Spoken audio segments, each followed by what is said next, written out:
la Reine du ciel dans le royaume de la divine volonté.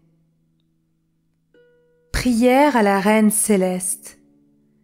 Reine immaculée, ô céleste maman, en ce mois qui t'est consacré, je me place sur tes genoux maternels, m'abandonnant entre tes bras comme ton enfant chéri, et te demandant avec véhémence la plus grande de toutes les grâces, celle que tu m'admettes à vivre dans le royaume de la divine volonté. Sainte Maman, toi qui es la reine de ce royaume, permets que j'y vive en tant que ton enfant, que ce royaume soit rempli de tes enfants.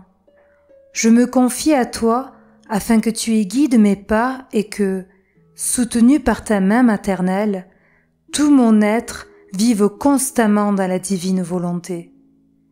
Tu seras ma maman. À toi, ma maman, je confie ma volonté pour que tu l'échanges contre celle de Dieu et qu'ainsi je sois assurée de ne jamais quitter cette divine volonté. Je te prie de m'éclairer afin que je comprenne bien ce qu'est la divine volonté. Amen. Je vous salue, Marie, pleine de grâce. Le Seigneur est avec vous. Vous êtes bénie entre toutes les femmes, et Jésus, le fruit de vos entrailles, est béni. Sainte Marie, Mère de Dieu, priez pour nous pauvres pécheurs, maintenant et à l'heure de notre mort. Amen. Appendice 5. Visite au temple. Marie, modèle de prière. La perte de Jésus, douleur et joie. L'âme à sa maman céleste. Sainte Maman, ton amour maternel m'invite toujours plus à venir vers toi. Je te vois affairée et sur le point de quitter Nazareth. Ma maman, ne me quitte pas. Prends-moi avec toi et j'écouterai attentivement la suite de tes sublimes leçons. Leçon de la Reine du ciel. Fille bien-aimée, ta compagnie et le soin avec lequel tu écoutes mes célestes leçons afin de m'imiter sont les joies les plus pures que tu puisses procurer à mon cœur maternel. Je me réjouis parce que je peux partager les immenses richesses de mon héritage avec toi. Sois attentive et fixe ton regard tantôt sur Jésus, tantôt sur moi. Je vais te raconter un épisode de ma vie qui, malgré sa fin consolante, fut néanmoins très amer pour moi. Si la divine volonté ne m'avait renouvelé sans cesse sa force et ses grâces, je serais morte de douleur. Nous poursuivions notre vie dans la paisible petite maison de Nazareth, et mon cher fils grandissait en grâce et en sagesse. Il était attachant par la douceur de sa voix, la beauté fascinante de ses yeux et son amabilité. Oui, mon cher fils était vraiment beau, d'une beauté insurpassable. Il avait 12 ans quand, suivant la coutume et pour solenniser la fête de la Pâque, nous nous sommes rendus à Jérusalem. Pendant le voyage que nous, Jésus, Saint Joseph et moi-même, faisions ensemble avec dévotion et recueillement, mon Jésus brisait très souvent le silence pour nous parler de son Père céleste et de l'immense amour qu'il ressentait dans son cœur pour les âmes. À notre arrivée à Jérusalem, nous nous sommes rendus directement au temple, où nous nous sommes prosternés le visage contre terre en profonde adoration et avons longuement prié. Notre prière était si fervente et recueillie qu'elle ouvrit les cieux, apaisa le Père céleste et hâta la réconciliation entre lui et les hommes. Ici, ma fille, je veux te confier une souffrance qui me torture. Beaucoup de personnes se rendent à l'église pour prier, mais malheureusement, leurs prières restent sur leurs lèvres parce que leur cœur et leur esprit sont loin de Dieu. Combien vont à l'église par simple habitude ou pour passer le temps? Ces personnes ferment les cieux au lieu de les ouvrir. Comme sont nombreuses les irrévérences commises dans la maison de Dieu. De combien de fléaux le monde serait épargné et combien de châtiments se changeraient en grâce si toutes les âmes faisaient un effort pour suivre notre exemple. Seule la prière faite par une âme où règne la divine volonté agit de façon irrésistible sur le cœur de Dieu. Elle est puissante au point de le conquérir et d'obtenir de lui les plus grandes grâces. Prends donc bien soin de vivre dans la divine volonté. Et ta maman qui t'aime tant accordera à tes prières le support de sa puissante intercession.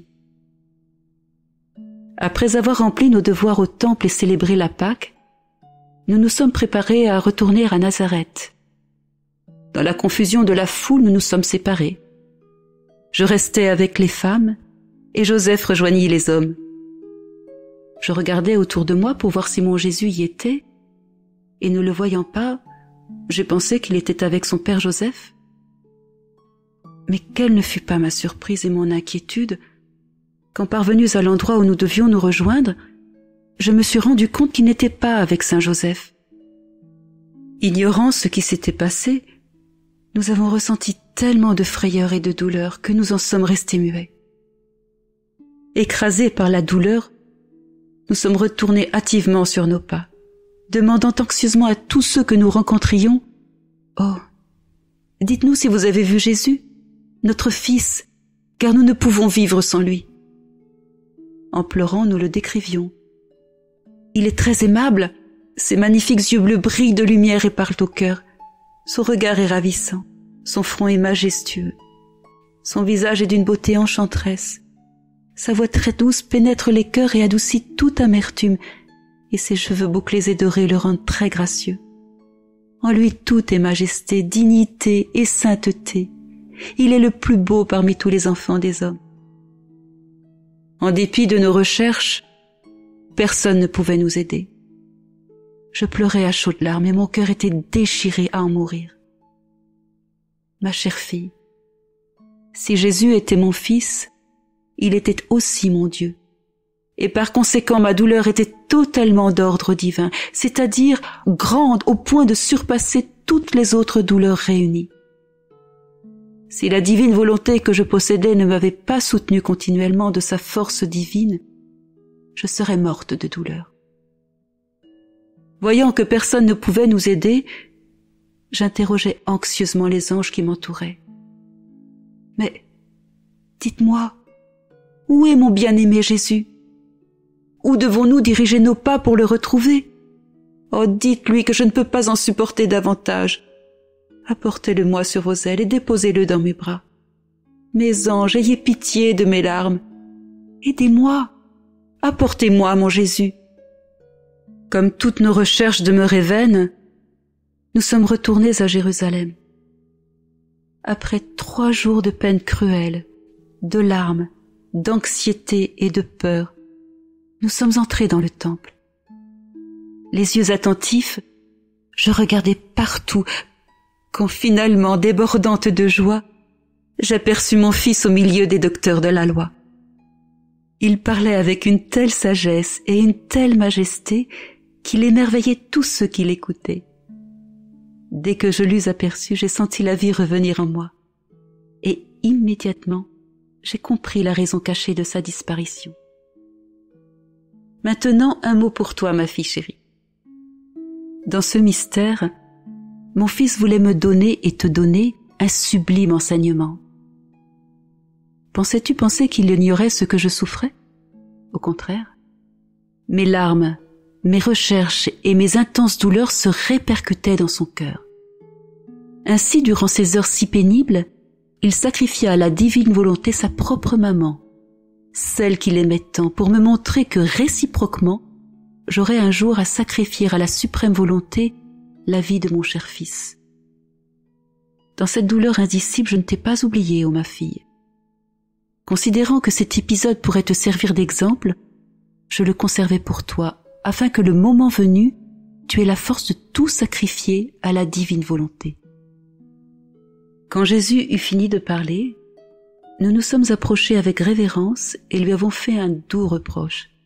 « Fils, pourquoi nous as-tu fait cela ?» Et lui, avec une dignité divine, nous répondit « Pourquoi me cherchiez-vous? Ne saviez-vous pas que je suis venu dans ce monde pour glorifier mon Père ? ayant compris la haute signification de sa réponse et adorés dans la divine volonté, nous sommes retournés à Nazareth. Fille de mon cœur maternel, écoute ta maman. Quand j'ai perdu mon Jésus, ma douleur fut des plus intenses, mais une autre s'ajouta, celle de te perdre. En effet, prévoyant que tu t'éloignerais de la divine volonté, je me sentais privée de mon fils et de ma fille en même temps, et ma maternité souffrit doublement. Ma fille, quand tu es sur le point de faire ta volonté au lieu de celle de Dieu, considère qu'en abandonnant la divine volonté, tu te mets en situation de perdre ton Jésus et moi-même, et de tomber dans le royaume des misères et des vices. Par conséquent, garde la parole que tu m'as donnée, celle de rester indissolublement unie à moi, et je t'accorderai la grâce de ne jamais être dominé par ta volonté, mais exclusivement par la divine volonté. L'âme. Sainte Maman, je tremble quand je pense à l'abîme dans lequel ma volonté est capable de me faire tomber. À cause d'elle, je pourrais te perdre, ainsi que tous les biens célestes. Maman, si tu ne m'aides pas et ne m'entoures pas de la puissante lumière de la divine volonté, je sens qu'il ne me sera pas possible de vivre constamment dans la divine volonté. Aussi, je place toute mon espérance en toi. J'ai confiance en toi. J'espère tout de toi. Petite pratique. Tu réciteras 3 Je te salue Marie en souvenir de l'intense douleur que j'ai éprouvée durant ces 3 jours de privation de mon Jésus. Oraison jaculatoire. Sainte Maman, fais que je perde ma volonté à jamais pour vivre uniquement dans la divine volonté. Chaque matin, chaque midi et chaque soir, redisons à notre maman: Maman, je t'aime, aime-moi toi aussi, et donne à mon âme une petite portion de divine volonté. Bénis-moi pour que je fasse toutes mes actions sous ton regard maternel.